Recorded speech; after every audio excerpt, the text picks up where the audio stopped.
Assalamualaikum warahmatullahi wabarakatuh.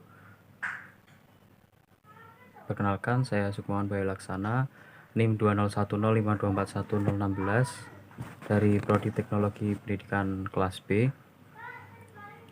Di sini saya akan mempresentasikan hasil dari artikel atau makalah saya yang berjudul Desa Digital sebagai Katalisator Layanan Publik. Yang melatar belakangi artikel ini yang pertama pesatnya perkembangan internet. Mengapa? Karena dari pesatnya perkembangan internet ini bisa diwujudkan dalam berbagai macam bentuk, hal, dan juga kegunaan. Dalam kembangannya sendiri, internet adalah sebuah wujud dari kreativitas yang menghilangkan batasan-batasan yang selama ini ada, seperti batas wilayah, jarak, dan batas waktu. Internet sendiri bisa menghubungkan manusia dengan berbagai macam bentuk informasi dan bertukar informasi dalam skala global, yang keunggulannya pun mampu menjangkau setiap pelosok terpencil di mana teknologi lain tidak dapat menjangkaunya. Sehingga dari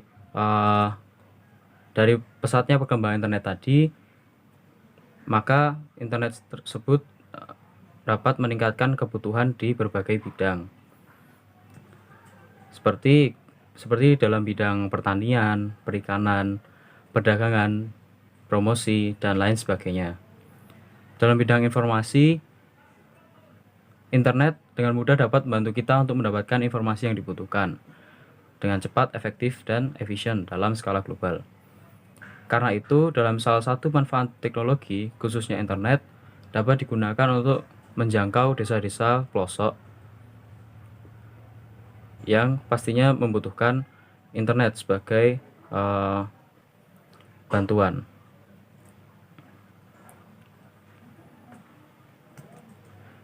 Lalu strategi pemerintah dalam membangun desa.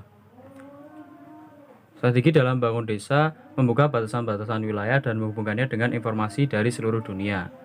Menyadari hal tersebut, pemerintah melalui Undang-Undang Nomor 6 Tahun 2014 tentang Desa mengamanatkan bahwa desa berhak mendapatkan akses informasi melalui sistem informasi desa yang dikembangkan oleh pemerintah daerah atau kabupaten yang tercantum dalam pasal 86 ayat 1 Undang-Undang Nomor 6 Tahun 2014 tentang Desa.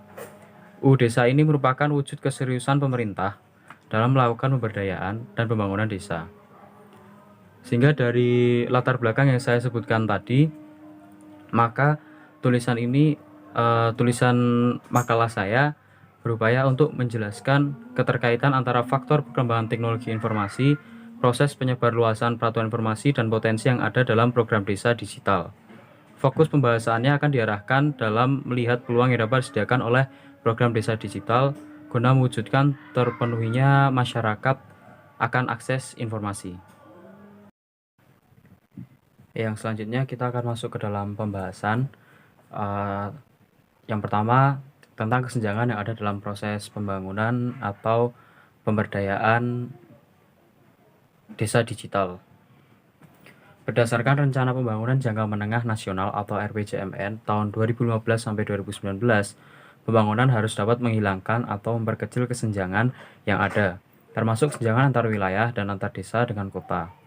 Dalam jangka panjang, kesenjangan pembangunan antar wilayah dapat memberikan dampak negatif pada kehidupan sosial masyarakat, sehingga menjadi masalah serius yang harus dapat diselesaikan ke depannya. Terlihat masih terdapat 122 kabupaten yang merupakan daerah tertinggal. Kesenjangan kota dan desa dapat terlihat dari laju urbanisasi yang cukup pesat beberapa tahun terakhir. Saat ini, laju urbanisasi desa sebesar 1,2% setiap tahunnya, menurut detik.com tahun 2018. Kesenjangan pembangunan antara kota dan desa tidak dapat dilepaskan dan dampak sebaran demografi dan kapasitas ekonomi yang tidak seimbang serta kesenjangan ketersediaan infrastruktur yang memadai, termasuk kesenjangan teknologi dan komunikasi. Menurut Menkominfo, jumlah desa yang belum tersentuh teknologi informasi dan komunikasi sekitar 40% pada tahun 2017. Kesenjangan-kesenjangan inilah yang menyebabkan desa menjadi sulit berkembang. Di sisi lain, perkembangan teknologi yang sudah memasuki revolusi industri 4.0 atau 4.0 akan memberikan tantangan tersendiri dalam hal berjalannya pemerintahan dan ekonomi desa. Desa harus mampu beradaptasi mengikuti kemajuan teknologi tersebut agar tidak tertinggal dalam segala bidang. Salah satu cara yang dapat ditempuh untuk mempersiapkan desa memasuki revolusi industri 4.0 atau 4.0 yaitu dengan cara mengurangi kesenjangan digital antara kota dan desa serta mendigitalisasi desa-desa dengan konsep desa digital. Lalu kita akan masuk pembahasan yang selanjutnya yaitu penerapan desa digital. Desa digital sendiri merupakan konsep program yang menerapkan sistem pelayanan pemerintahan, pelayanan masyarakat, dan pemberdayaan masyarakat berbasis pemanfaatan teknologi informasi. Program ini bertujuan untuk mengembangkan potensi desa, pemasaran, dan percepatan akses serta pelayanan publik. Dalam desa digital ini, pelayanan publik akan bersifat digital dengan terkoneksi melalui jaringan nirkabel. Pelayanan yang bersifat digital akan mendorong peningkatan layanan publik di desa-desa dan mempermudah perangkat desa untuk melakukan evaluasi dan perbaikan layanan dengan basis data yang nantinya dimiliki. Seperti pada gambar yang saya cantumkan di sebelah, yang dicanangkan oleh Desa Digital Jawa Barat, yaitu WiFi gratis untuk ratusan desa, merupakan salah satu bentuk penerapan dari desa digital dengan koneksi jaringan nirkabel atau WiFi gratis. Selain itu, desa digital juga akan memperlancar penggunaan aplikasi sistem keuangan desa, sehingga pengelolaan keuangan desa termasuk dana desa dapat lebih transparan dan akuntabel. Dalam konteks ekonomi, desa digital dapat dijadikan sebagai katalisator peningkatan kinerja ekonomi desa dan pemberdayaan ekonomi masyarakat desa. Pada desa digital direncanakan akan memiliki website dan akun media sosial untuk promosi dan berita, sistem e-commerce, serta aplikasi yang sesuai dengan karakter dan potensi ekonomi di tiap desa. Contohnya seperti Kata Desa yang merupakan jaringan berita desa Indonesia. Ini merupakan salah satu website yang lumayan terkenal dalam memberitakan desa yang ada di Indonesia. Selanjutnya akan masuk ke pembahasan tentang tantangan yang harus dihadapi jika menerapkan desa digital ini.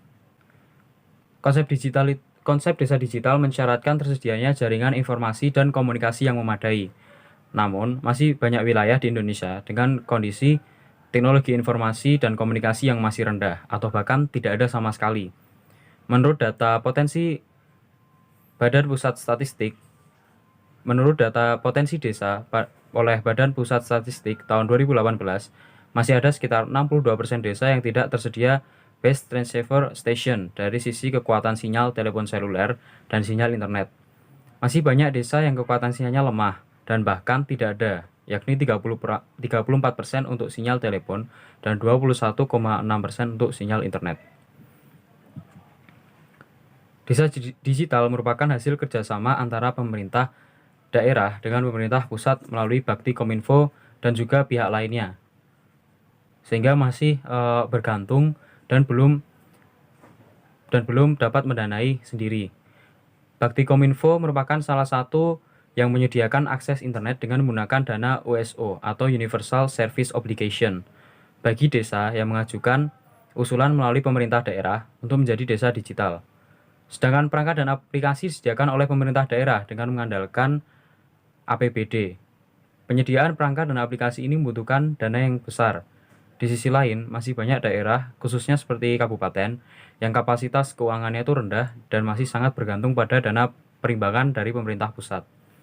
Guna meminimalkan dana sementara, dapat dibentuk pusat digital di desa yang dapat diakses oleh semua masyarakat sehingga dapat dikontrol oleh yang bersangkutan dan dikontrol penggunaannya.